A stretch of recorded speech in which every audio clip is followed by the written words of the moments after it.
on voit tout le monde. Voilà, je Ah, vous. peut-être justement parce que j'avais un peu posé la question à Christian, mais par rapport justement au, si on veut, euh, vous présenter une vision très inclusive de Disney, qui me semble vraie, ou du moins peut-être faudrait modérer ça, mais présente, si on pourrait dire, dans les films, mais les choix politiques récents de la compagnie remettent en cause cette perspective-là. Je serais ravi d'avoir votre opinion là-dessus. Je ne sais pas si Christian est connecté là. Ah oui, peut-être qu'il nous a un peu… On va le laisser revenir et comme ça, Simon, tu lui poseras la question à ce moment-là. Très bien. Et en Il est attendant, allé chercher du pain. oui, c'est Ah ça. oui, c'est vrai, c'est vrai. Donc, Ce qui est il presque a bizarre. attendu la fin et là, je pense qu'il va réapparaître donc dans un quart d'heure. Voilà. Et dès qu'on verra son museau en quelque sorte apparaître, je te repasserai la parole, Très Simon. bien. S'il ne rencontre pas Bigfoot d'ici là, je dirais qu'une des choses aussi qui relie certaines des communications, c'est on voit bien qu'il y a une volonté qui commence peut-être déjà dans les années 70 et sur le mode comique avant ça, mais il y a une volonté d'inverser le paradigme de l'abjection du monstre. C'est-à-dire que transformer le monstre en peluche, si on veut, ou en toutou. Et c'est vrai qu'il y a tout un mouvement qui est là. Alors, est-ce qu'après, on le décline sur le mode justement de la diversité queer, etc., etc. En tout cas, je pense que la motivation, elle est peut-être autant formelle et générique, c'est-à-dire une façon de réinventer un mythe étant de l'inverser, c'est classique. Et est-ce que ce n'est pas d'abord une sorte de poussée presque narratologique ou générique de trouver des nouvelles façons de parler des monstres qui ensuite a emmené une politisation ou une idéologisation de cette inversion. Parce qu'il me semble que depuis, on parlait tantôt de la famille Adams, etc., mais c'est clair que depuis très longtemps, le monstre est devenu au contraire. On pourrait même remonter, un des premiers à faire ce geste, c'est Oscar Wilde avec le fantôme de Canterville, où justement le fantôme devient ce que reprendra Beetlejuice avec de Tim Burton, etc. Mais c'est l'idée que le fantôme n'est plus une créature de l'angoisse, mais que c'est au contraire la forme de l'humanité face à une société qui est de plus en plus déshumanisée. On Donc, a je déjà pense que ça c'est chez inversé. Victor Hugo, en fait. Hein. Oui, Hugo aussi, oui, le monstre romantique, mais dans une optique plus comique, si l'on veut. Et je pense que cette idée de passer par la satire, la comédie, pour faire du monstre une figure aimable et plus humaine que les humains, c'est un très vieux geste. Maintenant, il se colore évidemment de tout un discours qui est très sur l'altérisation, etc., enfin, qui essaye d'idéologiser ça. Mais ce qui est très curieux, c'est de voir que le geste fictionnel et la transformation, si on veut, archétypale, elle a précédé cette question. Avant de repasser la parole à Simon pour Christian, sur ce point-là, et c'est parce Moi, que je suis allé au pain. Hein. Non, mais Christian, qui est spécialiste de littérature de jeunesse, peut me dire si je me trompe ou pas. Je me demande si c'est pas passé quand même quelque chose à la fin des années 60 et au début des années 70 dans la récupération des œuvres du monstre par les œuvres pour enfants. Qui aurait accentué le processus plus ancien dont tu parles, Antonio, qui effectivement qu'on trouve chez Wilde, etc. Mais je me demande si à partir des années 70, que ce soit dans les cartoons ou bien en réalité dans les émissions télévisées, il n'y a pas eu un engouement particulier des enfants pour les monstres, que ce soit les extraterrestres, Brock et Schnock, par exemple, qui présentaient les visiteurs du mercredi, ou bien que ce soit les Casimirus dans Casimir, que ce soit Toccata dans Un rue Sésame, que ce soit finalement les protagonistes monstrueux du village dans les nuages, quelque chose d'inédit en quelque sorte en termes de nombre, c'est-à-dire un très grand nombre d'émissions pour enfants qui se seraient emparés des monstres et qui expliqueraient qu'ils soient devenus gentils. Parce qu'on ne va pas montrer des monstres monstrueux, si vous me passez l'expression, à des enfants. Donc, si on leur montre des monstres en très grand nombre, on leur montre surtout des monstres doux, des monstres gentils. Oui, et je dirais, dans la généalogie, il y a une étape importante, c'est la monster culture des enfants des années 50, parce que c'est là que commencent à y avoir les céréales avec les monstres, etc. Et ce qui est curieux avec la monster culture, c'est qu'elle commence bizarrement par Forrest Ackerman, qui lui est un fan total des vrais monstres de la Universal, sauf que les vrais monstres de la Universal des années 30, dans les années 50, commencent à ne plus faire peur, mais à être des masques de Halloween, à être des figures qu'on collectionne, à être des figures d'identification freak, comme tu disais, Clément, tantôt, pour le fandom, etc. Donc, il y a, je pense, une première étape qui passe par ça et que ensuite les cartoons peuvent se reprendre. Mais les cartoons avaient déjà parodié l'Universal dès les années 30, si je ne me trompe, non, Christian? À titre, oui, alors là, clairement, et à titre anecdotique, puisqu'on a eu la conférence d'Anne-Elisabeth sur Godzilla, le monstre a été vendu en figurine l'année de la sortie du film au Japon. C'est-à-dire que avec en plus une peau cette fameuse peau qui a l'air irradiée. Donc les monstres et la culture enfantine, j'ai envie de dire que ça remonte aux origines de la culture enfantine. De toute façon, c'est l'après-guerre et donc je veux dire, c'est à peu près le début. Ça commence dans les années 30. Mais, Avec ceci, Christian, c'est que les figurines qui sont sorties en même temps que le film étaient à destination des adultes. Oui, alors ça… et pas des enfants. Oui, c'est arrivé plus tard, avec la mode des dinosaures, etc. Mais les premières figurines japonaises, elles étaient achetées par les adultes, pas du tout par les enfants. Je pense que c'est le paradoxe de Ackerman aussi, qui au début était un truc plutôt adulte. Il était lui-même adulte en tant que collectionneur des objets d'origine du tournage de l'Universal, etc.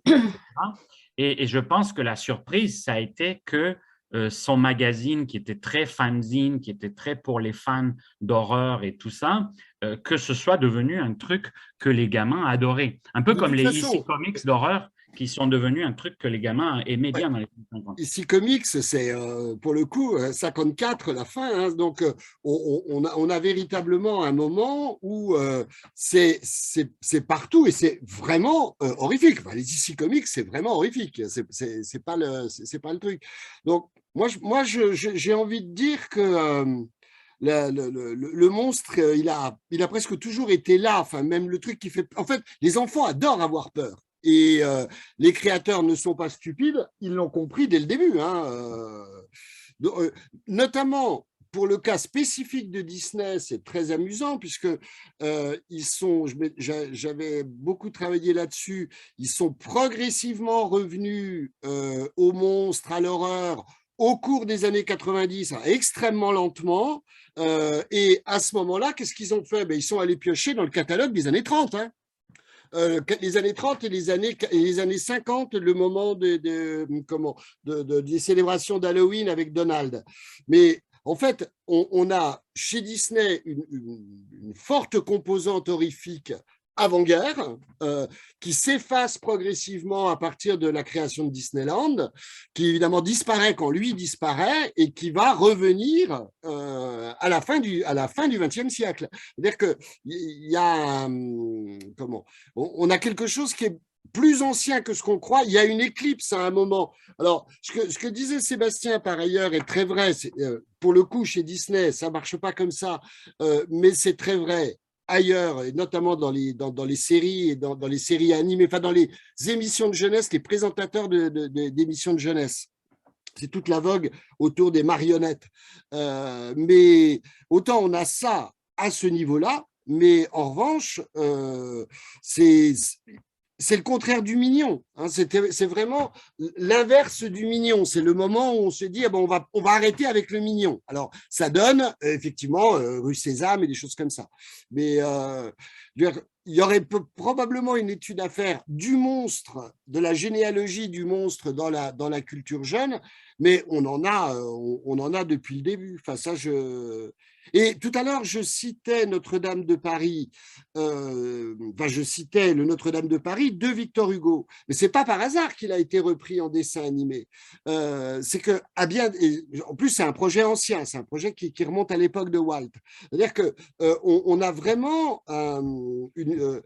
une idéologie, enfin justement une représentation de la personne hideuse qui correspond bien à ça, c'est-à-dire cette bonté intérieure qui est rendue systématiquement. Donc, ce clivage-là, il est vraiment, il est archétypal, je crois, hein, franchement.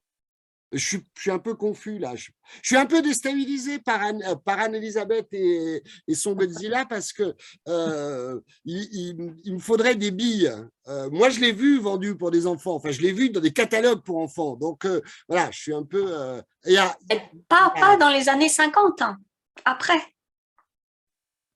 En fait, je pense que c'est assez logique que il y a un circuit. Oui, il y a un temps de latence, mais pas énorme. Oui, parce qu'il y a un circuit quand même pour adultes, pour les films de monstres à l'origine, même si des enfants peuvent éventuellement s'intéresser à ça. Mais c'est vrai que le transfert passe quand même, on l'a vu avec Hôtel Transylvania, le transfert passe par une démonstrification relative à un plus grand anthropomorphisme, etc., une façon d'essayer d'éviter les traits qui, à l'origine, font le plus peur dans les. Et même, il y aurait une dialectique intéressante qui, je pense, n'a pas été étudiée jusqu'ici, qui est la dialectique à l'intérieur de la culture d'horreur entre la kawaïsation ou la cutification des monstres et et inversement, leur monstrification. C'est-à-dire qu'au même moment où, à chaque vague, on a des monstres qui deviennent plus kid-friendly, il y a tout à coup des monstres qui deviennent beaucoup plus horrifiques. Donc, quand quelque chose est domestiqué, en même temps, ceux qui veulent faire peur, ils sont obligés de rajouter dans des traits de l'horreur corporelle, etc. Le dégoût, en fait, oui, c'est le dégoût. Alors, je passe la parole à ce propos à Simon qui a levé sa main jaune, ainsi qu'à Clément qui a levé sa main jaune aussi. Donc, je vous laisse la parole. Et à Anne-Elisabeth, et je vous laisse voilà. Oui, je baissais ma main. Mais par rapport à ce qu'on discutait, Christian, vous avez évoqué un changement dans la dans cette disparition-là du contenu horrifique des productions Disney. Et parce que je l'avais évoqué avant ma communication, quand j'avais rencontré Don Bluth, il m'avait dit que lui avait été ciblé par ça, parce qu'on regarde ses premiers films, Land Before Time, All Dogs Go to Heaven, c'est des films, somme toute, assez terrifiants.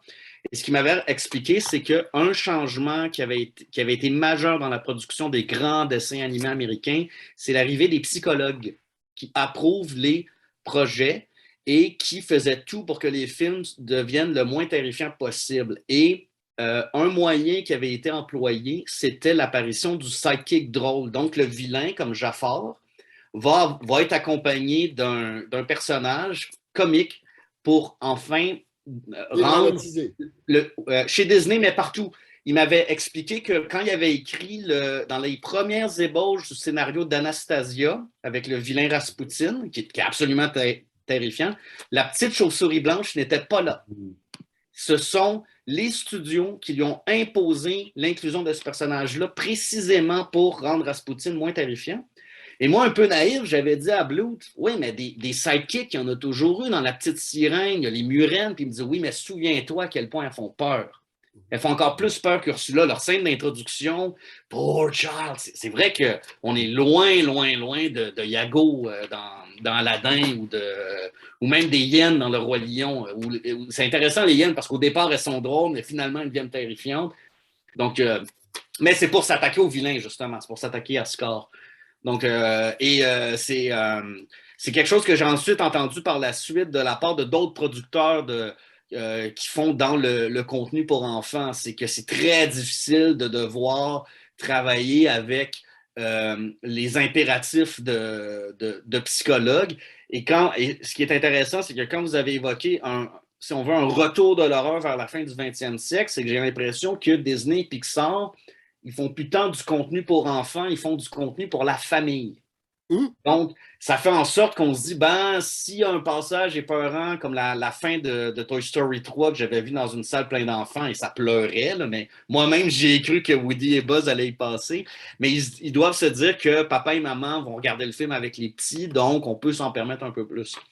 Mais, et peut-être pour finir là-dessus, moi ce qui me fascine actuellement dans les Disney récents, c'est autant c'est vrai qu'on a plus de scènes horrifiques, mais on assiste à une disparition, pas tant du monstre, mais du vilain. Dans le nouveau Encanto, il n'y a pas vraiment de méchant. C'est très difficile maintenant. Là, on est typiquement dans le wokisme. C'est extrêmement difficile de faire un vilain. On fait quoi pour faire un vilain? Tu comprends le truc? C'est-à-dire qu'ils sont hyper mal à l'aise, quoi. Et effectivement, en fait, on va vers des personnages qui sont plus ambivalents, ils ont des bons côtés, alors on va dire ils sont plus humains, ils sont plus dialectiques, c'est tout. Hein. Pour le ciblage de Bluth, ça ne m'étonne pas du tout parce qu'on en connaît un autre qui a été ciblé spécifiquement parce qu'il était doué pour les dessins d'horreur, c'est Tim Burton. Il est rentré, quand il est recruté au studio, il est recruté sur une petite vidéo absolument horrifique, une histoire de dentiste. Il est recruté pour ça. On le met dans un placard pour faire ça. Et puis, manque de bol, on embauche Andreas déjà. Toute l'équipe change et il passe à la trappe. Mais il y avait bien cette volonté-là. Donc oui, il y a eu ça. Alors, il y a autre chose qui rentre en ligne de compte aussi, qui est tout simplement les célébrations d'Halloween. Ah oui. Il y a la célébration d'Halloween, et puis il y a un autre élément qui, lui, est un élément économique, qui, pour le coup, ne joue pas que là-dessus, mais il va jouer là-dessus tout simplement parce qu'il il y a une multiplication des productions. C'est l'apparition des chaînes privées, l'explosion des programmes de jeunesse, et donc il faut de la matière, il faut de la matière, il faut de la matière. Parce qu'on n'imagine pas, hein, mais je donne toujours ce chiffre parce qu'il est intéressant. Au moment où il lance Disney Channel, début des années 90, il le lance parce que l'archiviste a fait le calcul qu'ils ont en matière de quoi tenir l'antenne pendant 27 années, en continu. Imagine une seconde ce que ces 27 années sont devenues en 30 ans. C'est-à-dire que ça a, mais c'est gigantesque. Donc, si tu veux, le truc, c'est que nous, ce qu'on voit, c'est, là, parce qu'on fait un colloque sur les monstres, donc il y a de plus en plus de monstres, mais tu vas prendre n'importe quel thème, il y en a de plus en plus. C'est-à-dire qu'il faut faire extrêmement attention aussi à la focalisation liée à notre traitement point par point. Si demain, on parlait tout à l'heure du côté gay-friendly, c'est très amusant parce qu'on a tout le temps les revendications. Je lisais ça justement en travaillant sur des forums gays il y a 2 jours. Là. Alors, il y a ceux qui sont effectivement, il n'y en a pas assez, il en faut un vrai et tout. Et je lisais un type, alors je n'ai évidemment pas retenu son nom, peu importe, on va l'appeler Raoul.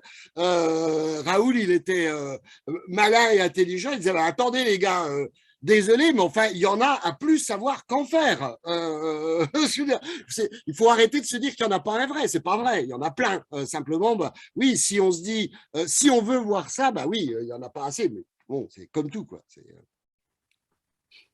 Donc, voilà, faut faire, faut être. Faut y aller mollo dans la façon dont on est en face de corpus qui sont, grosso modo, c'est 1 siècle pour 1 an, hein, la production audiovisuelle actuelle. Hein. C'est-à-dire qu'en 1 an, tu as à peu près 1 siècle d'images qui partent. Bon, ben, oui. Déjà, aucun d'entre nous ne les connaît. Comment ? Oui, non. Et puis, je pense qu'effectivement, ce que tu disais sur la focale, c'est clair que c'est impossible à la fois d'avoir un portrait d'ensemble de ça, ou du moins, en tout cas, c'est des synthèses colossales. Mais c'est vrai que en multipliant les focales, ce qui est intéressant, c'est d'essayer de voir les vecteurs. Et tu parlais justement de Halloween, et c'est intéressant dans l'histoire culturelle de Halloween, il y a eu quelques livres qui sont sortis là-dessus, et ce qui est intéressant, c'est justement de voir l'évolution d'Halloween elle-même comme fête, et comment il y a eu… c'est toute la kinder culture que tu connais mieux que moi, mais toute la kinder culture qui finalement a énormément changé au fil des décennies, et notamment le rapport avec l'horreur.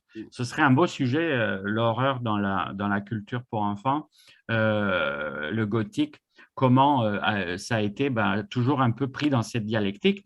Et tu avais raison pour Tim Burton, c'est justement une des raisons de sa situation bizarre au début chez Disney, parce que lui, il voulait justement y introduire tout le côté famille Addams, etc., mais le côté très explicitement gothique, et que ça a été au fond aussi une lutte du côté de Burton pour la mainstreamisation de ce qui à ce moment-là était quand même perçu comme quelque chose de marginal par la compagnie, mais aussi par rapport à la culture. Je pense que c'est à chaque fois qu'il y a eu aussi des auteurs qui se sont penchés sur le traitement de l'intégration du gothique dans des contextes plus ouverts aux enfants. Et c'est là qu'on peut faire remonter de Oscar Wilde jusqu'à Tim Burton. Il y a une famille. Le terme à retenir dans tout ce que tu viens de dire, c'est le terme de gothique. Parce que, alors avec les sens différents qu'il a en Angleterre et aux États-Unis, mais grosso modo, on peut dire que la culture contemporaine, la culture pop, ou la chose que je ne saurais pas comment l'appeler, mais cette culture qui va être une culture du très grand public, ça commence avec le gothique. C'est vraiment le gothique qui est le point de départ. Et donc, du même coup, il y a une espèce d'unité. Alors je pense toujours à ces histoires de bassins culturels dont nous parlait Gilbert Durand, parce que quand on fait le calcul, Gilbert Durand disait un bassin culturel, c'est environ 180 ans. Bon, alors, j'ai toujours trouvé complètement un peu absurde de cette façon. Je me dis, pourquoi il jette ce chiffre-là comme ça? Bon. Et puis, quand il regarde bien, c'est à peu près ce qui nous sépare de ces choses-là, et notamment d'Andersen, et notamment des Grimm, et alors bon, de moins en moins, parce qu'on s'en éloigne de plus en plus, mais d'un autre côté, on est aussi entré dans une phase de critique très sévère des contenus. C'est-à-dire que la phase woke dont je parlais tout à l'heure, elle marque à peu près la fin de ce bassin-là. C'est-à-dire qu'on admettait une bonne fois pour toutes que les contes, le bassin des contes, le fond des contes, que ce soit la romance, que ce soit tout ça, c'était normal dans la culture de jeunesse, que les monstres s'en faisaient partie et tout ça, et c'est en train de passer à la trappe. Et donc, il y aurait aussi ils sont très embêtés, ils ne savent plus faire. Il y aurait un truc aussi intéressant sur Bettelheim et sa réception aux États-Unis, quand justement il y a tout le débat sur est-ce qu'il faut garder les monstres dans les contes de fées, ou est-ce que c'est un truc traumatisant. Donc la défense que fait Bettelheim de l'horreur et tout ça, mais toute la polémique qu'il y a depuis très longtemps autour de cet aspect-là. On parlait des DC Comics tout à l'heure, oui. Bien sûr. Mais qui est allé jusqu'au fait qu'on a voulu, ça date pas d'aujourd'hui, la culture de la cancellation et la volonté, par exemple, de enlever des contes les aspects les plus gothiques, les plus horrifiques. C'est très ancien aussi comme approche. Les frères Grimm eux-mêmes, dans les 3 versions qu'ils ont fait de leur matériel, ils ont fait une édulcoration progressive, etc. Mais ils étaient déjà en train de contribuer à cette sorte de monstrification for kids ou kid-friendly. Et c'est vrai qu'au fond, chaque fois qu'on fait des entretiens avec les auteurs de ces œuvres gothiques pour enfants, ils reviennent toujours aux origines, donc frères Grimm, Andersen, pour ce qui est de l'aspect plus mélancolique et triste, dysphorique, si on veut, du conte que reprend Oscar Wilde. Et donc, c'est curieux parce qu'il y a comme une sorte de double filiation de la culture pour enfants et cette idée victorienne qu'on imagine que c'est toujours un truc très édulcoré et tout ça est tout le temps contesté à l'intérieur de la littérature pour enfants. Et à chaque fois, il y a quelqu'un du type Roald Dahl, etc. Mais il y en a toujours qui tout à coup rebranche avec le gothique pour enfants et qui a du succès parce que les enfants adorent ça en général souvent. Donc, ce qui est très curieux, c'est comment c'est à chaque fois relancé et à chaque fois après on dit non, non, là c'est allé trop loin, il ne faut pas faire peur et là à nouveau quelqu'un va refaire le coup. Anne-Elisabeth et Clément qui ont… Anne-Elisabeth, vas-y. Non, mais en fait, ça y est, on est passé à autre chose. Donc, bon. C'était simplement pour dire à Christian son autre histoire de Godzilla. Moi, j'ai demandé à mes étudiants japonais s'ils avaient vu les films de Godzilla, en fait, quand ils étaient enfants. Non. Ils n'ont pas vu. Ouais. Et c'est vraiment à l'adolescence, enfin, 15-16 ans. Ils étaient au lycée quoi, quand ils ont commencé à en voir. Cela dit, Anne-Elisabeth, fondamentalement, le truc, il est peut-être là aussi. C'est que moi, c'est vrai que quand je parle de culture de jeunesse, j'en ai une conception large, très large. En termes d'âge. Oui, voilà, c'est ça. Donc, l'adolescence, pour moi, c'est bon. Enfin, il n'y a pas de problème. D'accord, OK. 15 ans, donc là, on est d'accord. Mais c'est drôle parce que ils ont vu. D'abord, ils ne connaissaient pas les anciens. Ouais. Ils ne connaissaient pas les films de Honda, celui de 54, celui de 62, etc. Rien du tout. Et ils connaissent. Alors, quand j'y étais, moi j'y étais l'année où est sorti Shin Godzilla. Il y en a qui découvraient Godzilla avec ce film-là. Il y en a quand même 30 avant, donc il va falloir se mettre au parfum. C'est à ça que ça sert aussi. Ah bon? Non, mais c'est très, très étonnant. Alors qu'ils ont vu quelques films, mais là encore au lycée, jamais au collège, quelques films sur la catastrophe atomique. Ils ont vu très tard Gen d'Hiroshima, ils ont vu très tard Kuroyame comment il s'appelle ça y est, j'ai un trou, c'est le gâtisme, tout va bien. Quoi. Moi, je suis plus enfant. Ça fait longtemps que j'ai quitté l'adolescence. Oui, là, on est sur le même plan. Non, mais Gen d'Hiroshima, c'est pareil. Bon, là, on est dans quelque chose qui est quand même typiquement jeunesse. Alors après, oui, pas enfance. Là, on est bien d'accord. Oui. Mais par exemple, ils avaient vu Hotaru no Haka, donc le tombeau des Lucioles, qui est aussi sur cette question-là. Et ils l'ont vu quand ils étaient enfants. Donc, il y a la question du dessin animé par rapport au film qui se pose probablement. Hein. Ça fait moins peur où les parents sont moins alertés. Enfin, le dessin animé, c'est fondamentalement un genre pour enfants. Donc, c'est considéré comme tel. Sauf que Gen d'Hiroshima, c'est épouvantable. Enfin... non, mais oui, tout à fait. Mais je veux dire, c'est le genre, quoi. Après. Ouais. Non, mais il y a dans le dessin animé, il y a quelque chose qui apaise de toute façon du fait même que c'est dessiné précisément.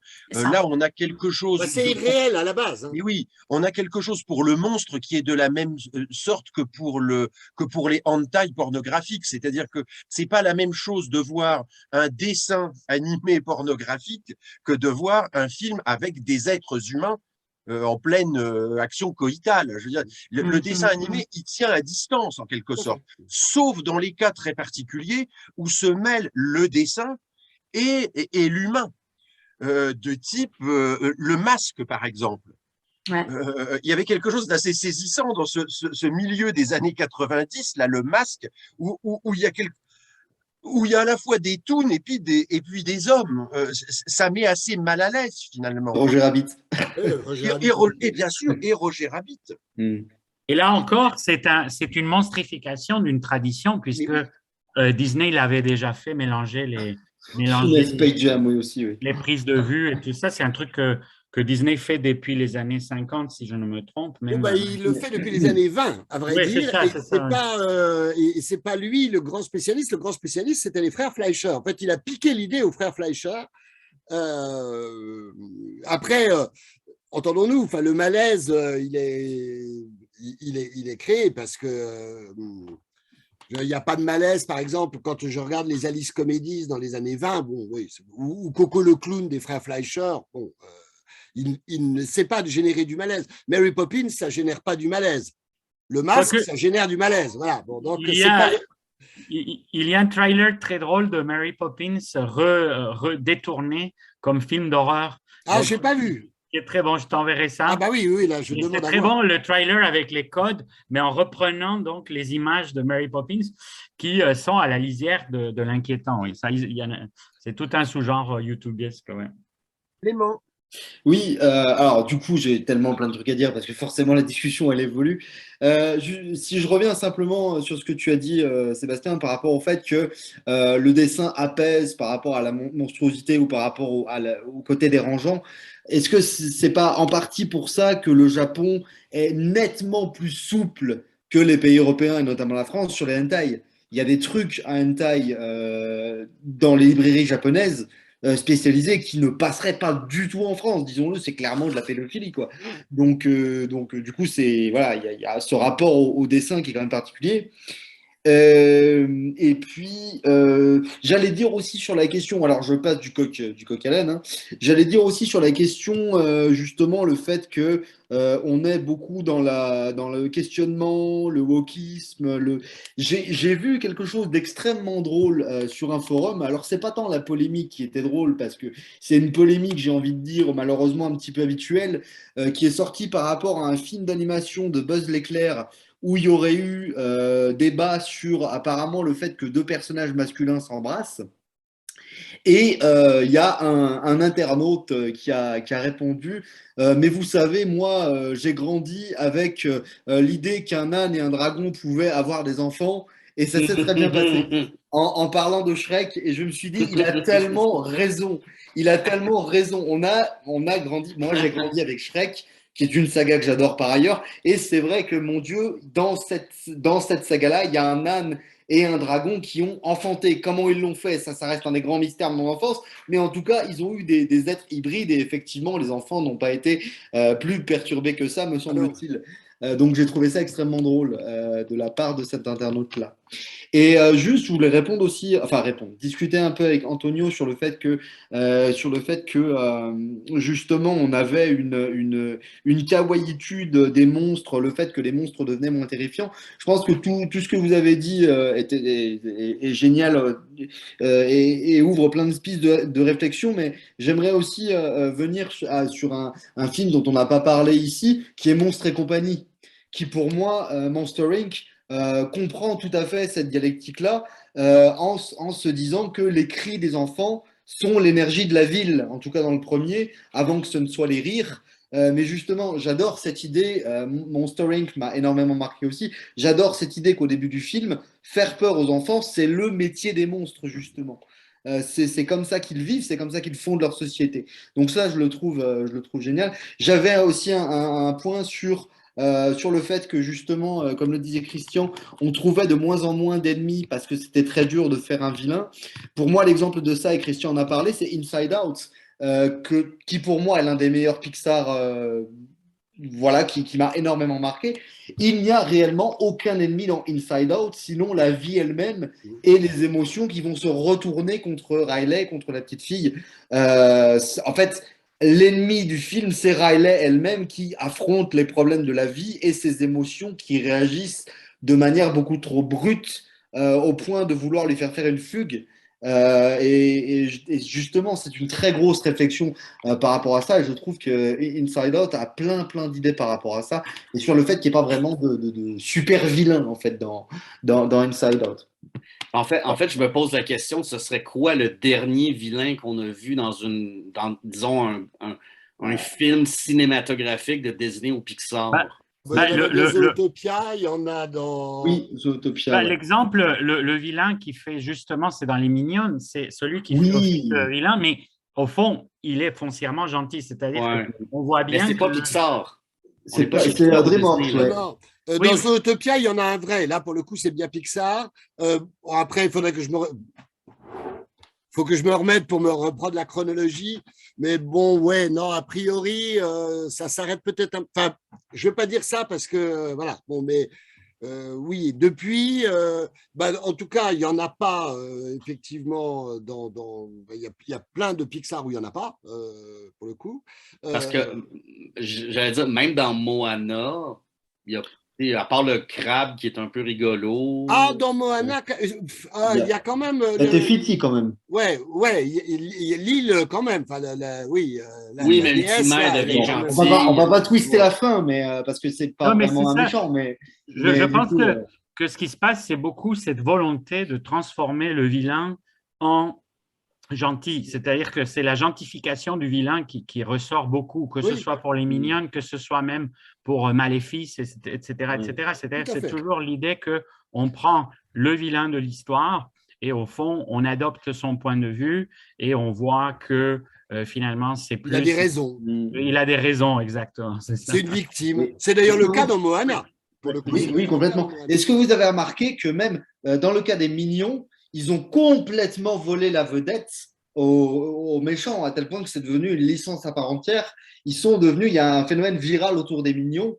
Alors, on en pense qu'on en veut, hein, c'est comme les lapins crétins, ça c'est pour le meilleur et pour le pire. Mais enfin, le fait est qu'ils ont volé la mascotte, la vedette à Gru lui-même.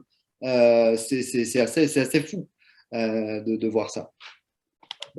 Pour revenir au vilain et pour aller dans les licences, les Disney Villains, c'est une sous-filiale à part entière. Hein, donc, oui, il y a une vraie façon de capitaliser là-dessus. Ça marche très, très bien. Les enfants adorent les méchants. Oui. Non, mais nous tous, nous adorons les méchants. Moi, je pense qu'il y a ça aussi. Non, je ne suis pas sûr. Je crois que j'ai adoré les gentils pendant très longtemps. Oui, mais l'un n'empêche pas l'autre, si je puis dire. C'est un peu le problème du monstre. Enfin, ça me semble être le socle du monstre. C'est-à-dire que quand le monstre est affronté aux gentils, on aime les gentils parce qu'ils sont gentils par définition. Et que je pense que sur le modèle de la sympathie, là je parle bien de la sympathie, notre sympathie va plutôt vers les gentils. Parce que grosso modo, ils incarnent les valeurs soit qui sont les nôtres, soit dont on voudrait qu'elles soient les nôtres. C'est-à-dire, ils sont généreux, ils sont doux, ils sont gentils avec les enfants, et puis ils promènent des chiens dans Central Park, vous savez, comme dans les rom-coms, etc. Ils incarnent des valeurs dont on voudrait bien qu'elles soient les nôtres. Mais ça n'empêche pas l'identification aux monstres. C'est-à-dire qu'on a de la sympathie pour les gentils, mais on s'identifie aussi aux monstres, c'est-à-dire au monstre qui veut quelque chose et qui est empêché dans son désir de réaliser ce qu'il veut, d'obtenir ce qu'il veut. Et je pense qu'il y a les deux à la fois, moi. Finalement, c'est un peu… Une confidence ou une analyse? Non, c'est une analyse, là, pour un coup. Non, mais parce que je pense… Non, mais tu as raison, oui. Même dans les 101 Dalmatiens, bien sûr qu'on n'avait pas de sympathie pour Cruella. Mais d'un autre côté, inconsciemment, là je parle en termes inconscients, inconsciemment on s'identifie à Cruella parce que Cruella, elle veut quelque chose, elle veut la peau des Dalmatiens pour s'en faire un manteau. Je pense qu'il faut bien distinguer les deux, c'est-à-dire la sympathie d'un côté qui engage des valeurs qui opposent le bien et le mal, valeurs qui sont d'ailleurs historiquement déterminées, en quelque sorte, et géographiquement déterminées. Ça, c'est la sympathie. Et puis, il y a la question de l'identification qui fait qu'on ne peut pas faire autrement que de s'identifier au personnage qui veut quelque chose et qui ne l'obtient pas. Et quand, dans la représentation du monstre, on a les deux à la fois. C'est-à-dire, tantôt, le monstre est gentil et il a notre sympathie et notre identification. Tantôt, le monstre est méchant et il n'a pas notre sympathie, mais on s'identifie à lui. Tantôt, c'est le gentil qui veut quelque chose et il a notre sympathie et notre identification. Il y a tous les cas possibles. Je ne sais pas si je suis bien clair dans cette histoire de sympathie et d'identification, mais je pense qu'il y a ça quand même. Oui, bah, il y a aussi un autre truc dans le monstre, c'est qu'il y a une expérience partagée entre le monstre et chacun de nous, c'est le rejet. Oui aussi, oui, pareil, oui aussi. Donc, c'est ça qui nous apitoie, qui nous attendrit. Il y a aussi, puis ça, je pense qu'il faut en tenir compte, c'est parce que ce que tu dis, Sébastien, ça me fait beaucoup penser au personnage de Venom dans Spider-Man, qui est passé de vilain, anti-héros, et présentement, c'est un super-héros. Oui. Et ce qu'ils ont fait pour en faire de lui un anti-vilain, c'était souligner le fait que Eddie Brock, c'est une figure tragique, c'est quelqu'un qui a perdu son emploi, qui vit un immense rejet pour faire ce que tu dis, Christian. Mais ultimement, à quoi Venom doit sa popularité? C'est le design. C'est que c'est une version monstrueuse de Spider-Man que les fans ont adoré avec les dents. Bon, la langue est venue un peu plus tard. Mais je pense que ça, c'est un élément qu'il faut toujours tenir compte. Et pourquoi Darth Vader est aussi populaire? Oui, c'est une figure tragique, blablabla, mais regardez-le. La première réaction quand on voit Darth Vader une première fois, je me souviens enfant voir le premier épisode A New Hope, et comme, c'est qui lui? Wow! J'avais 5 ans, puis je connaissais même pas le personnage et déjà j'étais séduit par son apparence. Ça m'apparaît un monstre qui est moche, il sera pas populaire. C'est ça, Oui, il y a c'est le ça. charisme. Mais tu parlais, Sébastien, pour beaucoup de tes articles, tu parles, enfin des livres aussi, tu parles de l'identification en structure. Et je pense que ça s'applique aussi, ici, c'est-à-dire que le lecteur, et ça c'est vrai que c'est vous à Reims qui êtes les spécialistes des théories de la lecture avec Feu Picard, mais l'idée que à quoi on s'identifie, c'est complexe. On pense toujours aux identifications secondaires, etc. Mais tu as bien défendu le point pour beaucoup de genres, à cette identification à des structures. Et je pense qu'avec le monstre, on s'identifie aussi à la structure de l'antagonisme entre les uns et les autres.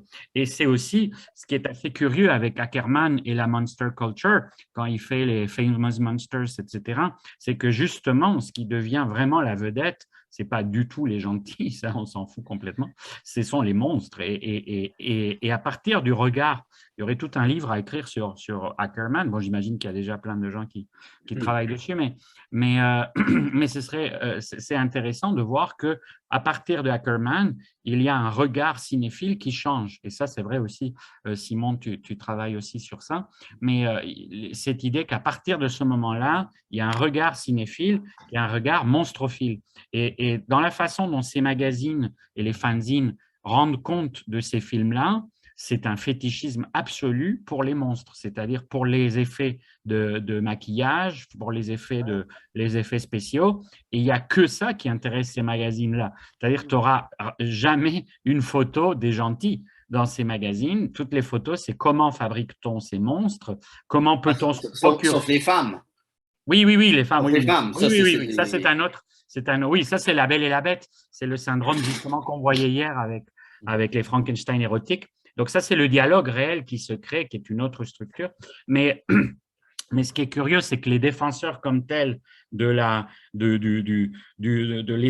patriarcat, etc., de la famille américaine et tout ça, ils ne sont pas du tout charismatiques par rapport à la fascination pour leurs assaillants. Alors là, je pense qu'il y a deux choses, Antonio, parce que la première, c'est que je pensais tout à l'heure en écoutant Simon, je me disais qu'on retrouvait bien des choses avec le Bigfoot dont Gabriel avait parlé hier pour le Slenderman. Et que justement, en termes d'identification, je me demande si on ne s'identifie pas à la présence-absence. C'est-à-dire les deux choses à la fois, c'est le coup de la trace. C'est quand tu as montré la trace, j'ai beaucoup aimé cette image-là, la grosse trace avec le pied humain dedans, en quelque sorte. Ça prouve, la trace, ça prouve qu'il existe, mais comme c'est que la trace, ça prouve qu'il n'est pas là. Donc, Et que je pense qu'il y a quelque chose qui est de cet ordre-là. C'est pour ça que c'est intéressant dès lors qu'on pense en identification en termes de structure. C'est pas qu'on s'identifierait au Bigfoot, c'est qu'on s'identifie à ce que représente le Bigfoot. Et ce qu'il représente, c'est à la fois qu'il est présent et qu'on ne le voit pas, qu'il n'est pas là. C'est comme Nessie, finalement. Le monstre du Loch Ness, ça me décevrait de le voir, si j'ose dire. Non, non, mais vous comprenez ce que je veux dire. C'est-à-dire, j'aime mieux pouvoir m'identifier à un Nessie qui peut-être existe et que je ne vois pas, qui est là sous les eaux, mais qui n'est pas là pour autant, que de savoir s'il existe ou s'il n'existe pas. Et je pense que c'était un très bon exemple, cette histoire des Bigfoot, parce qu'il y a quelque chose qui tourne autour de ça. Mais on revient aux deux régimes, parce que quand on pense aux magazines de monstres, c'est l'inverse. C'est ce qu'on veut, c'est les voir. Et d'ailleurs, quand tu parles des pin-ups et des femmes, Simon, ce qui est drôle, c'est que Monster Magazine arrive au même moment que Playboy. C'est-à-dire qu'en fait, c'est un Playboy de monstres. Et le Centerfold, c'est les Black Lagoon, c'est les araignées géantes, c'est tout ça. Et c'est très curieux parce qu'au fond, c'est deux fétichismes qui sont complètement corollaires et complémentaires. Mais c'est un régime qui est très différent du régime de la cryptozoologie, du régime de l'absence, etc. Pour faire suite à ce que tu dis, Sébastien, je dirais que là où il y a peut-être, il faut un peu nuancer. D'abord, il y a deux façons de nuancer notre rapport nuancer le monde de la cryptozoologie et le monde de la creepypasta. D'une part, en termes des créatures elles-mêmes, ce qui est intéressant, et avec le Sasquatch et avec le Slenderman, c'est qu'il y a une part de jeu, dans la mesure où c'est des créatures qu'il faut trouver. La différence avec le Slenderman, c'est que lui aussi, il peut te trouver. Le Bigfoot, il va se sauver dans la forêt. Donc, c'est ça qui en fait une créature qui est difficile à cerner. Donc, il n'est jamais là. On arrive toujours trop tard. Le Slenderman, quand la creepypasta était devenue de plus en plus populaire, je me souviens qu'il y avait un internaute qui avait suscité la possibilité. Ben, en fait, peut-être que autant tous les premiers fans du Slenderman savaient très bien que c'est une fiction, il y avait quelqu'un qui avait suscité une possibilité borgésienne vraiment fascinante qui était ouais, mais d'un coup, qu'en fait, on a découvert quelque chose sans le savoir. On n'a pas créé quelque chose, on l'a découvert. Il y a toujours la notion du danger avec le Slenderman. C'est que si on s'avance trop dans le territoire des creepypasta, éventuellement, elles vont se projeter en nous. Il y a vraiment un facteur de risque qui est vraiment, vraiment intéressant. Et il y a un autre jeu à tenir compte avec entre cryptozoologie et creepypasta qui, selon moi, est vraiment important. Et c'est un peu la ligne avec laquelle je me suis amusé à jouer avec ma communication. C'est que, mis à part des cas extrêmes qu'on pourrait associer à la pathologie, comme les deux jeunes filles qui avaient poignardé une collègue de classe parce qu'elle croyait au Slenderman, dans la vaste majorité des cas, les amateurs de creepypasta n'y croient pas. Ils jouent c'est un jeu ludique avec la réalité, d'où la forte présence des creepypasta dans les ARG et vice-versa. La cryptozoologie, par contre, eux, ils y croient. Les chasseurs que j'ai cités dans ma communication, ils y croient dur comme fer. Et c'est parfois un peu déroutant d'aller lire la façon avec laquelle ils interprètent le monde, justement, parce que autant ils sont... Bon, je pense que là où, d'un point de vue purement sociologique, l'implication de la COVID est vraiment intéressante dans les communautés de cryptozoologues, mais aussi dans les sectes, dans les personnes qui prétendent pratiquer la sorcellerie, c'est comment personne ne pouvait ignorer la COVID complètement. Même ceux qui n'y croyaient pas ne pouvaient pas l'ignorer. Et là, ce que je voulais démontrer en communication, c'est de voir comment, c'est fascinant comment leur interprétation du monde ils vont la façonner autour d'un événement qu'on ne peut plus ignorer. D'où la question, mais qu'est-ce qu'il y en est des Bigfoot? Et on avait eu la même chose avec la sorcellerie. On avait ça au début de la pandémie et c'est quand même assez rare que des grands médias vont aborder le phénomène des sorcières, mais il y avait des articles sur les sorcières qui tentaient par la magie, par des rituels, d'anéantir la COVID. Et c'était abordé dans des journaux comme La Presse, Le Devoir, de façon assez sérieuse. Pas pour dire que c'était vrai. Bon, c'est sûr qu'il y avait un peu un freak factor qui rentrait en jeu. Mais il y avait quelque chose d'un peu fascinant de se dire, et motivant d'une certaine façon, de se dire, bon, ben, les sorcières vont essayer de nous aider. On leur en voudra pas d'un coup que ça marche. Il y a eu les monolithes auxquels on a consacré un podcast sur Pop en Stock. Et là, c'était pour le coup le côté invoquer Kubrick et les extraterrestres en pleine pandémie, etc. Donc, c'est assez drôle comment il commence à y avoir un effet très particulier d'interaction entre la pop culture, les fans, les théories de fans, les médias qui essayent de capitaliser sur les aspects qui peuvent être les plus spectaculaires, sensationnalistes, rigolos, bizarroïdes, etc. Et donc, la boucle de rétroalimentation que cela entraîne. Parce que je suis sûr que le truc de Bigfoot, ça a pu commencer tout simplement par une discussion Reddit sur « What about Bigfoot now ?» Et puis, quelqu'un qui était dans Vice a dit « Tiens, c'est une bonne idée. » Enfin, je veux dire que c'est ce genre de dynamique dans laquelle on est prise maintenant. Absolument. Ben d'ailleurs, avant de laisser la parole à Clément, c'est pas, je vais rien vous apprendre, mais le nombre de témoignages d'OVNI, j'aime bien le terme sightings, qui est assez difficile à traduire en français, a augmenté de façon exponentielle en Amérique du Nord avec la COVID, parce que ben, en fait, ça s'explique très économiquement. Les gens sont chez eux, ils n'ont rien à faire, ils regardent le ciel, ils remarquent un truc, ils ne savent pas ce que c'est tout de suite. J'ai vu un objet volant non identifié. Et ce qui a compliqué la donne, c'est qu'on a eu la confirmation du gouvernement américain que oui, effectivement, on a des documents qui attestent le recensement de ce qu'on pourrait appeler un ovni, mais c'est un ovni parce qu'on ne sait pas c'est quoi. Donc, qu'est-ce que ça peut être? Libre à vous, interprétez-le comme vous voulez. Mais du côté des ufologues, ça, ces documents-là, ça la sphère a explosé. C'était vraiment étonnant de voir les réactions que les ufologues pouvaient avoir par rapport à ça. Ouais. Oui, puis il y a eu beaucoup de mimes sur le fait qu'il ne reste plus que les extraterrestres, c'est-à-dire on a la pandémie, on a la guerre mondiale, tout ça. Bon, là, c'est juste, bon, il faut juste ajouter bon, on a le météore, donc là, il faut juste ajouter dans le panthéon de l'apocalypse pop, on ajoute les extraterrestres.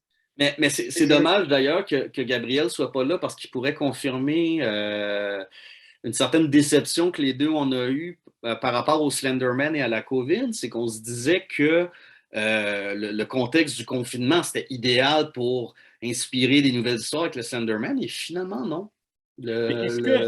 Mais est-ce que le film n'a pas un peu tué Slenderman? Oui. Ça, c'est. Oui. L'entrée de la créature dans la sphère du mainstream avec un film en plus de très, très, très mauvaise qualité, ça l'a vraiment entraîné un épuisement de cette histoire-là qui était aussi rendu complètement surexposé de toute façon sur Internet. En tout cas. C'est un point intéressant, le format, le fait qu'un changement de format, ça peut soit renouveler un mythe, soit ça peut le tuer finalement.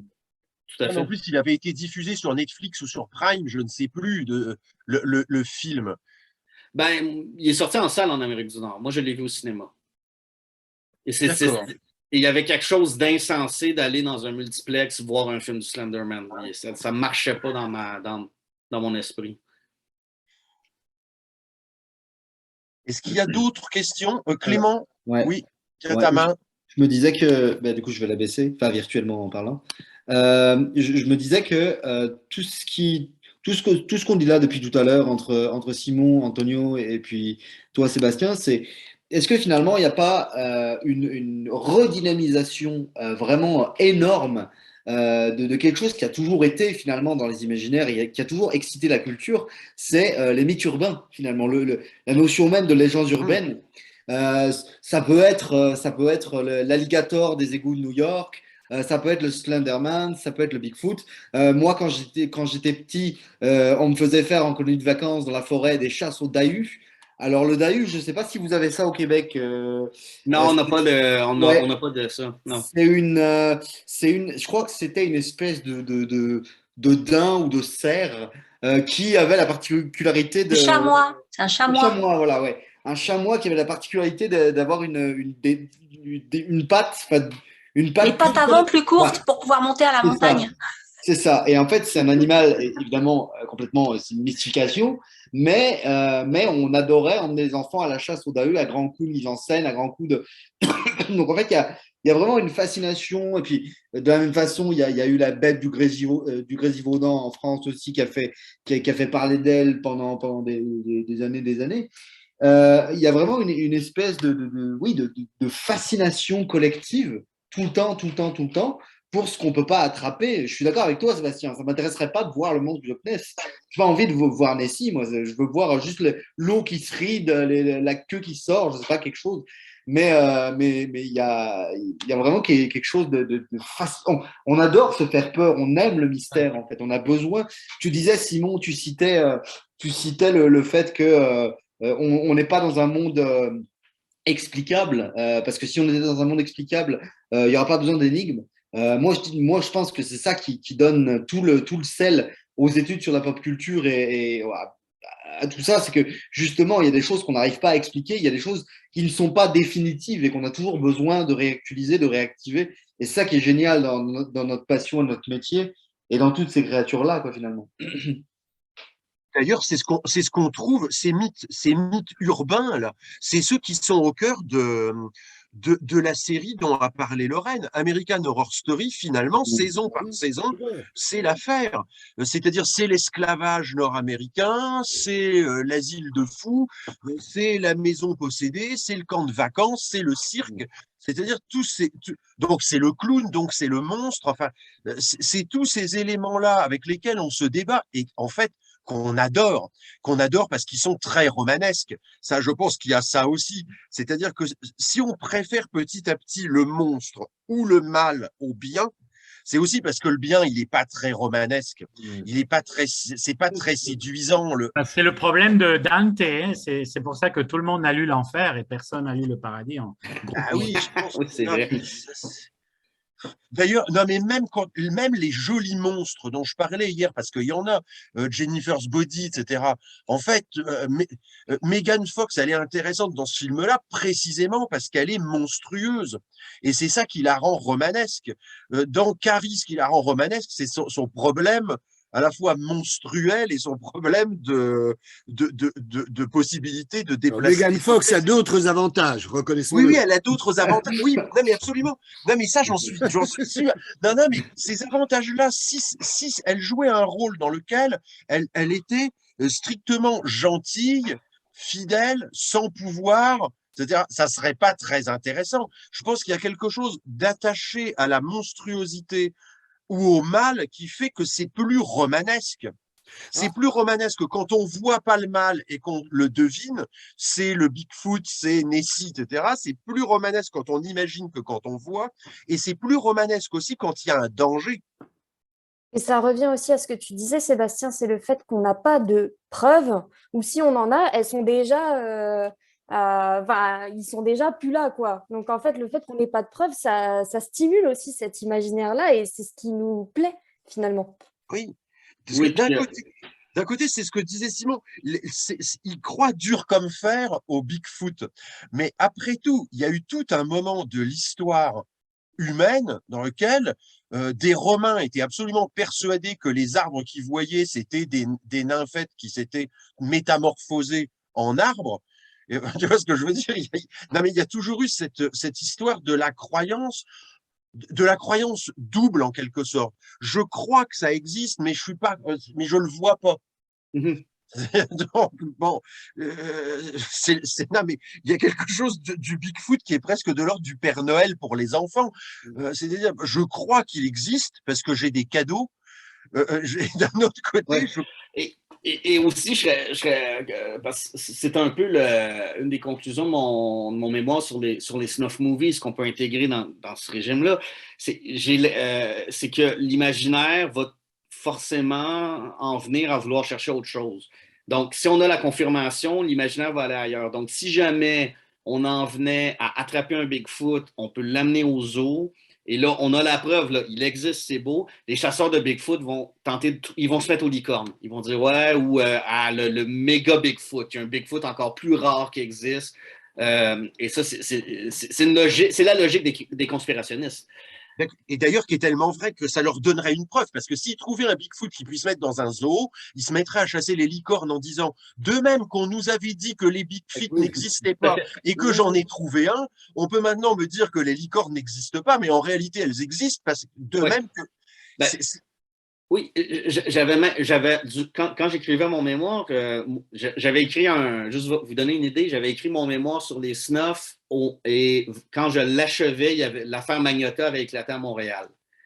Donc là, justement, la frontière fiction-réalité dans laquelle j'étais s'est effondrée. Mais un truc qui m'a... Oh, on a un Bigfoot d'ailleurs qui vient d'apparaître à l'écran. Quelque chose qui m'avait fait qui avait confirmé ma thèse, c'était que forcément, tout le monde me demandait si j'avais vu le film de Magnota et à un moment donné, quelqu'un me demande « Ouais, mais est-ce que tu as vu la version longue? » Version longue, il dit « Oui, parce que Magnota, ce qu'on voit, c'est monté, ce qui est vrai, mais le raw footage, les éléments bruts, ça se trouve sur le deep web, il faut juste savoir où chercher. Moi, je ne les ai pas vus, mais mon ami les a. Et là, je dis, ah oui, mais c'est ça suit cette logique-là. Il y a toujours pire. Il y a toujours pire du côté de l'imaginaire. Ouais, je pense que c'est tout à fait ça. C'est ça qui est monstrueux, d'ailleurs. Absolument, oui, absolument, absolument. Et la cryptozoologie, ce qui est drôle, c'est qu'elle émerge justement de ça, c'est-à-dire qu'elle émerge d'une volonté de voir les monstres. Et ce qui est curieux, c'est que c'est pas... c'est Michel Murger qui a beaucoup travaillé sur ça. Puis ce qui est intéressant, c'est que ça émerge pas d'un continuum des croyances ancestrales, c'est plutôt qu'à partir de la rupture des Lumières, il y a une réinvention du monstre à partir de l'idée de fossiles, de chaînons manquants, etc. Donc, c'est le discours scientifique qui crée un nouveau type de monstre et qui, donc, ce n'est plus les mêmes monstres qu'avant. Donc, c'est pour ça qu'on va les distinguer. Ce n'est plus les dragons, mais c'est Nessie, etc., etc. Mais avec un appareil qui se veut très scientifique. Et c'est ça qui est très drôle, c'est comment à chaque fois notre appétit des monstres va toujours s'adapter des nouvelles conditions de scientificité. Bien sûr. Oui, puis en termes de psychologie de l'inconscient, il y a le fait de vouloir voir ce qui se passe quand on n'est pas là. Ça, je pense qu'il y a ça aussi, c'est dire, je suis en forêt, je ne vois pas le Bigfoot, mais c'est forcément parce que il est là quand je n'y suis pas. Non, mais ça, je pense d'ailleurs, on avait des choses comme ça chez Dolto, dans les analyses d'enfants, de certaines analyses d'enfants, chez Françoise Dolto, etc. C'est-à-dire, je veux voir ce qui se passe quand je ne suis pas là. Je pense à cet enfant qu'elle analyse, il veut toujours voir ce qui se passe quand il n'est pas dans la pièce. Alors, il ferme la porte, et puis il ouvre très brutalement la porte pour voir si ces objets sont en train de se déplacer quand il n'est pas là. Évidemment, il les voit jamais, parce qu'il ne bouge pas. Mais lui, il ne croit pas que c'est parce que les jouets ne bougent pas, il croit que c'est parce qu'il n'est pas assez rapide pour ouvrir la porte. Et je pense que chez certains cryptozoologues, chasseurs de monstres, il doit y avoir ça. Simplement, le Bigfoot, il existe, mais il suffit que je sois là pour qu'il n'y soit pas. Oui. Le Paranormal Activity, d'ailleurs, se base là-dessus complètement. Et beaucoup de trucs, beaucoup de films et de scènes de films se basent sur ça. Oui, et un des motifs fréquents dans les récits des creepypastas, c'est la webcam qu'on laisse ouverte dans son appartement. Et là, on a vraiment une adaptation au goût du jour de ce désir-là. Puis bon, qu'est-ce que ça donne la webcam allumée? Bien, comme on est dans un récit d'horreur, évidemment, la panne de courant intervient au moment où la porte s'ouvrait. Donc, on peut pas accéder à ça, mais oui, c'est tout à fait, tout à fait. Et puis, il y a des gens qui ont fait des... webcam. J'allais dire, il y a aussi des personnalités, j'étais en train d'en parler à Juliette, qui ont créé des shows entièrement sur les maisons hantées et qui se filment la nuit. Je pense en ce moment, c'est en train de passer sur la TNT, mais Ghost Adventures, c'est ça, c'est très scénarisé. Et en fait, la partie la plus importante, c'est celle où ils s'enferment la nuit dans la maison, ils laissent leur caméra tourner, ils essayent de parler aux esprits. Et finalement, dans beaucoup de séquences, quand on regarde bien, il se passe, entre guillemets, quelque chose quand ils sont plus dans la pièce et qu'ils laissent tourner la caméra infrarouge. On sent même la déception quand ils analysent derrière et se disent mais je l'ai loupé à 2 minutes. Et ils donnent même les timings. Des fois, c'est une histoire de 15-20 minutes. Ça fait 15-20 minutes qu'on est parti et ça y est, on a enfin un bruit qui se déclenche. C'est peut-être la chaudière, mais bon, on croit que c'est un phénomène paranormal. Oui, là, la généalogie, là aussi, elle est intéressante parce que ça a beaucoup à voir avec le régime de scientificité du spiritisme. C'est-à-dire la différence entre le spiritisme du 19e siècle et les traditions antérieures d'exorcisme, etc., c'est que justement, le spiritisme, lui, se présente comme quelque chose qui est compatible avec le positivisme. Mais pour le rendre compatible, on va jouer tout le temps le truc.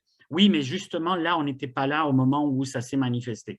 Parce que c'est la seule façon de faire tenir à la fois le fantôme et le régime de scientificité. Donc, ce qui est très curieux, c'est qu'il faudrait comme recréer tous les fils d'Ariane des monstres contemporains, parce qu'au fond, ce qui se passe, c'est que c'est des composites de tellement de strates et de tellement de généalogies différentes, parce qu'il y a l'influence de la culture occultiste moderne, il y a l'influence de la cryptozoologie pour beaucoup de Cloverfield, tout ça, il y a des transferts qui se font entre la cryptozoologie et les monstres. Il y a Frankenstein, il y a le monstre humain dont on parlait hier, donc le côté de Foucault, les anormaux, le criminel comme monstre, etc., etc. Et donc, ça fait qu'on est dans une mosaïque, sauf que nos figures sont composites et que des fois, c'est ça, à la fois leur richesse et à la fois, pour les comprendre, des fois, il faut remonter pas mal en amont. Toute la culture gothique, en fait, moderne. Non, mais en plus, c'est ce qu'on voyait pour Cloverfield, c'est que dans le premier opus, on a eu une rumeur ou une interprétation, plus exactement une interprétation, voulait que le monstre qui dévaste Manhattan soit un enfant monstre, enfin, soit un jeune monstre, un bébé monstre et qui renversait tout, etc. Donc, c'était associer le monstre monstrueux et dangereux de l'imaginaire adulte avec le monstre enfantin qui casse tout, mais qui casse tout sans le vouloir, c'est parce qu'il est égaré là et qu'il ne maîtrise pas bien son corps et qu'il écrase tout. Avec évidemment la joie enfantine de tout détruire et de tout démolir, les châteaux de sable et tout ce qu'on veut. C'est-à-dire, et c'est tous ces petits monstres-là de la mosaïque dont tu parles, Antonio, qu'il est passionnant, à mon avis, de chercher, de regarder comment ça s'organise dans un grand tableau, dans une grande fresque. Ouais. Oui, puis ça rejoint un peu dans ce que tu faisais comme une grande introduction. Ce qu'on disait que c'est intéressant, à la fois la synthèse et la déconstruction de la synthèse, c'est-à-dire de voir comment cet effet synthétique qu'on peut avoir, global maintenant, à chaque fois, c'est aussi des généalogies diverses, en fait, et contradictoires, en fait. C'est Ouais, aussi... puis qui reviennent à l'intérieur de la culture pop au gré de tel ou tel épisode de série. Je pense par exemple que le Bigfoot dans X-Files, dans la série X-Files, il était là. Enfin, il y avait un épisode. Oui. Il y a eu tellement de monstres. Non, mais il y a eu un épisode consacré au Bigfoot et un autre au Prométhée post-moderne qui reprenait Frankenstein, etc. Et donc, au sein d'une même fiction, différents types de monstres se trouvaient resémantisés et ressuscités. Alors, une chose que je voulais, oui, une idée qui m'est venue tout à l'heure, c'était en t'entendant, puis après on est passé à autre chose, mais tu y reviens là, ou American Horror Story, parce que ça rentre là-dedans, c'est le fait que les émissions, les spectacles, les choses comme ça, ont une grosse tendance à l'anthologie. Oui. C'est-à-dire que si tu commences, tu vas multiplier et on voit bien parce qu'on l'avait déjà dans les années 50 avec Alfred Hitchcock présente ou des choses comme ça. Tu retrouves rigoureusement les mêmes éléments. C'est-à-dire que il y a une tendance à l'épuisement en quelque sorte parce que bon, on va dire le Bigfoot, oui, bon, il est marrant, mais ils sont tous comme ça. Enfin, je veux dire, au bout d'un moment, il y a peu d'imagination. Hein, quand on y regarde de près, c'est pas très varié. Et Stephen King aussi a fonctionné comme ça au début. Et en fait, ce qu'a fait l'imaginaire urbain, c'est surtout qu'il a urbanisé un certain nombre de choses qui étaient des choses extrêmement rurales à la base, traditionnelles. Donc, on a quand même il faudrait le dresser en quelque sorte. Je ne serais pas capable de le faire, mais il faudrait dresser le catalogue des cas possibles. Il n'y en a pas tant que ça, à mon avis. Non, c'est possible. Il n'y en a pas tant que c'est ça. que comme ils s'hybrident, certains monstres s'hybrident justement, ils ont une descendance presque infinie en quelque sorte. C'est-à-dire que l'âne et le dragon, c'est quand même rare. Hein. Oui, mais l'homme et le lézard, par exemple, c'est fréquent. Parce qu'on a ça dans les représentations d'extraterrestres, aussi bien que dans les reptiliens dont parle Antonio, aussi bien que… Donc, tu vois, je pense que tu as raison et que c'est parce que tu as raison qu'ils peuvent se multiplier. Parce que quand les figures de monstres sont épuisées, il suffit de les hybrider et puis hop, on retrouve un nouveau monstre. D'ailleurs, c'est un peu la logique dont parlait Simon avec la licorne. C'est-à-dire qu'une fois que tu as épuisé une fois que tu as épuisé le Bigfoot, ça peut être la licorne ou ça peut être le descendant du Bigfoot ou bien l'enfant du Bigfoot et de je ne sais quelle créature. En vertu de ce principe dont je parlais hier, de la hiérogamie qui est très importante, c'est-à-dire que dès lors qu'il y a la croyance que deux espèces différentes peuvent se croiser et enfanter, c'est sans fin. C'est-à-dire que tu pourras croiser le Minotaure avec le dragon, tu pourras croiser le Bigfoot avec Dracula, et puis faire combattre Frankenstein contre le fils de Dracula, et puis après, c'est sans fin, en quelque sorte. C'est l'idée du Monster Mash aussi. C'est-à-dire que ce qui est assez drôle aussi, c'est comment le capitalisme a réinventé les monstres, dans le sens que l'Universal, au moment où ça ne marchait plus, les monstres individuels, a dit, bon, j'ai une idée, si on en a deux, ça va être encore mieux. Donc, c'est vraiment le truc hyper américain de dire make it louder, bigger, etc. Et dire, un film avec 4 monstres, c'est forcément mieux qu'un film avec un monstre. Donc, Alien contre Predator. Oui, bien sûr. Oui. Et c'est drôle parce que c'est une logique qui a donné lieu à beaucoup de nanars, pour reprendre un autre truc qu'on aime beaucoup avec Simon. Mais c'est très nanaresque, justement, le mash-up de monstres. Et quelque part, quand les monstres se multiplient de cette manière-là, ça en devient forcément l'antichambre de la caricature.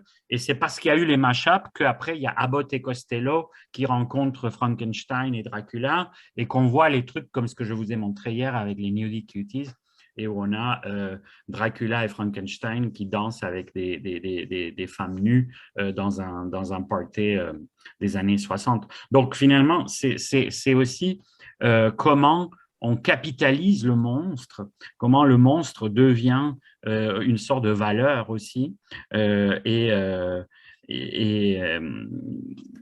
ça change. C'est-à-dire qu'à chaque fois, je pense que oui, il y a des invariants, mais que la dialectique entre l'invariant et la variation, elle est constante et elle fait partie de l'invariance presque, en fait. De toute façon, finalement, dans les analyses juridiques et historiques de Foucault, il y a quelque chose qui est de cet ordre-là. C'est-à-dire… Ah oui, je vois la fameuse licorne. Non, mais je pense que c'est ça, Foucault, comme il a une analyse à la fois juridique et historique, on pourrait presque partir de là pour voir les différents croisements. Est-ce qu'on arrête là, du coup? Est-ce qu'il y a d'autres questions? C'était vraiment super, très intéressant de cette discussion-là. Oui,